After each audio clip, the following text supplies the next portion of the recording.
Governor Hogan faces a fight against a democratically controlled Maryland legislature to push his budgetary items through and resist reversal of bills he vetoed last session. Jim, do you think he's going to fare well?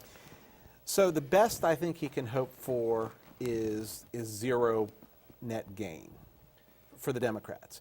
Because the reality is it is a democratically controlled legislature, and it is a significantly democratic controlled legislature. Well, at the same time, though, I mean, he wants to put through tax cuts. Now, doesn't the legislature realize that if they're going to vote against tax cuts, they're probably going to get voted out next session? Yeah, I don't know that. I mean, how many Democrat? Look at Barack Obama. He's not talked about tax cuts. Well, he has for the middle class, which never happened. But that's another story. Well, I don't think. I think the items that he's afraid of getting overturned, he should be afraid of. And I think in terms of the new items, I think it's going to be an uphill battle, one that I hope he wins in many cases. I agree with that because I think he's fair of the vote for the Democrat side. And I think the Democrats have not treated Maryland very well, when it comes to jobs and keeping businesses within the state. We've lost a lot of top businesses, and, we need Governor Hogan is strong, but with, Democratic legislature, I mean, it doesn't look good for Maryland. And we really need to reduce taxes in Maryland if we want Maryland to be viewed as a more business-friendly state. Well, I think in all honesty, and looking at, and one thing that strikes me about the state of Maryland, and kind of looking at it from a somewhat center view, is we're politically a fairly center state. So both now, at least on a Republican side, so Governor Hogan's proposals are not like Tea Party favorites by any stretch of the imagination here. I think there are a lot of good points that he makes. For instance, 83% of our budget is set through mandatory spending. There's something, I think, personally fundamentally wrong with that, and I think the legislature should be able to look at these things more regularly and adjust funding levels. Now, we have the best education in the country. I think that's something worth investing in. Yes. And I think that helps with the business side of things. We can attract businesses by telling them, hey, we have one of the best qualified workforces in the country. By the same token, we have a pretty disparate taxing system in terms of the levels at which we tax businesses, which is not very business friendly. So I'm not, to be honest, and I think oftentimes because really ultimately our legislature is controlled by 3 counties, and that would be Montgomery, Baltimore County, and PG County to some degree. And that's a very strong hotbed of very liberal Democrats. Right.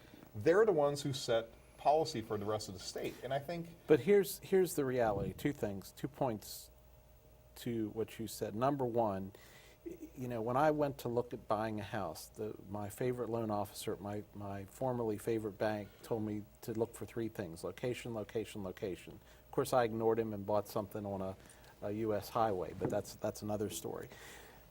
We don't have to be as business friendly as a state because of our proximity to Washington, D.C. People are going to move businesses here. Now, that doesn't help us in Western Maryland. It doesn't help people on the Eastern Shore. But, you don't have to worry about businesses moving into areas down around the city. Right. Okay? And that's who controls that Democratic legislature. Ergo, they're going to make sure that their pieces are taken care of, whether or not it hurts us or not. And we get table scraps. We do. Yeah. Well, and there's something fundamentally wrong with that. And I know that, one of the things that I think I really like about Governor Hogan is the fact that he wanted to make part of his platform be to help out the outlying parts of the state. I mean, the reality of the matter is, I think we in Western Maryland, as well as the Eastern Shore, have a lot to contribute to the state. And we really shouldn't be treated like the redheaded stepchildren of the state. And he said that and he won anyway, which still baffles me. I would have bet money that he would have won. Well, and I think that to a large surprised degree a lot of has a people. lot to do with his predecessor that I think a lot of us were just sick and tired of. Oh, O'Malley never met a tax he didn't like. Well, so. and O'Malley's popularity. Look how well he's doing. Yeah, I was going to say his popularity is evidenced by how well he's doing in the national polls. Yeah. As he runs for president, he's still running, right? Has he not? Well, Last I checked. it's more like a slow crawl. Okay, yeah. But He's you look slithering. at, Yeah, there you go. well, you look at the corporate tax here. No wonder we can't attract businesses because our corporate tax is so high. they move to West Virginia, they move to PA. Right.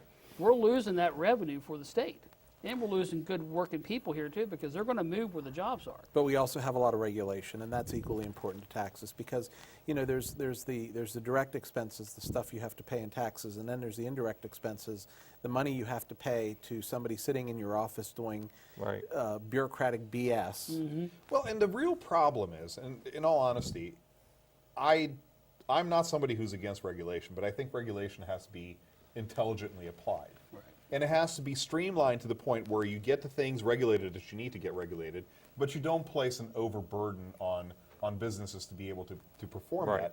And I think Maryland, because it's been such a democratic and such a liberal state for such a long time, the regulation has become almost insidious, and it's a self-feeding system. Well, and the I other think thing that we try to the state do- government is not, in Maryland, is not efficient in The other anything thing, that it does. the other thing we try to do is we try to do carve-outs, which is why, and the sales tax system is a perfect example of how stupid our tax code is in Maryland. Labor in Maryland is not taxable, except if it's one of these three kinds Right. of labor that they really don't want to define too well, because you know then they can decide on a case-by-case basis.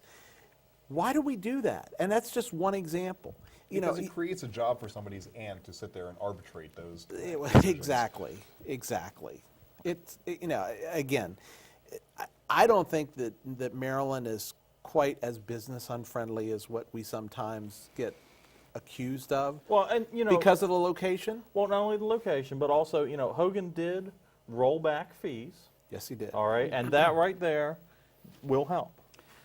It will help, but will it help in time? Because you get back to education. We have a great education system here in Washington County. And we got good people running it. We have Yeah. good teachers. But how many kids that go to college come back to Washington County? Yeah, I don't know the statistic. It's very few. Yeah. Yeah, Well, you know, I don't Well, about that. unfortunately, the went to real school issue is here. there are no jobs here, Here. to Right. maintain. That's what I went to school here, okay? You know where I work? West Virginia. I would love to work in Washington County. I can't because we don't have the high-paying jobs. No, they just really don't exist, and that's Right. I think the challenge that most of us have. You know, and it's funny because I think all of us here are we're saying the things that we're saying because we care about the state of Maryland. And my wife is from And we care about this community. my wife is from Missouri, and one thing that she said to me is the fact that no other state in this country that she's been to do people have their state flag on their car and are so proud as Marylanders are. Right. And I think, you know, we have something that's very special here as Marylanders. And I think it behooves all of us to try to fix it. Yep. Absolutely. But agree. that doesn't change the fact that Hogan's got 3 chances of getting his agenda through. Those 3 are slight, slim, and none. You're probably right, but we can always hope. And I think, you know, Hogan's been doing a very good job of being pretty reasonable about his proposals. I mean, nothing is earth-shaking in what he's trying to Right. push through.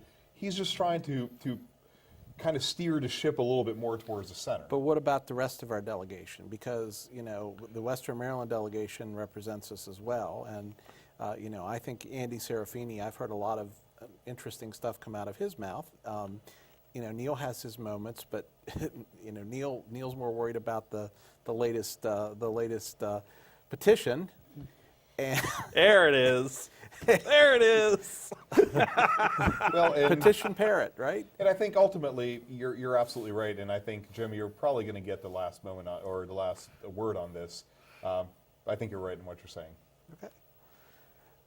Take us out. Next on the flip side, the New Year's Eve assaults in Germany. What's to stop it from happening here in the United States too?